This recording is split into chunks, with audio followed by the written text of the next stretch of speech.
இன்னைக்கு அந்த வானொலி நிலையத்துல தலைமை இயக்குனரா இருந்தவர் என்ன செய்யறாரு அப்படின்னா, அன்னைக்கு புகழாரம் சூட்டும் போது தென்னாட்டு தெரசா அப்படிங்கிற ஒரு வார்த்தையை சொல்லி புகழாரம் சூட்டுறாரு.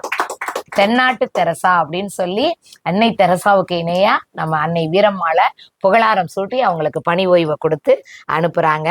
மணி விழா நடக்குது. மணி விழாவில் 10 ஜோடிகளுக்கு கியாபே நம்ம முத்தமிழ் காவலர் கியாபே அவர்களுடைய தலைமையில அம்மா என்ன பண்றாங்க, தமிழக அமைச்சர் திரு சவுந்தரராசன் முன்னிலையில 10 ஜோடிகளுக்கு திருமணம் நடத்துறாங்க. அதுல 8 ஜோடிகளுக்கு கலப்பு திருமணத்தை செஞ்சு வைக்கிறாங்க.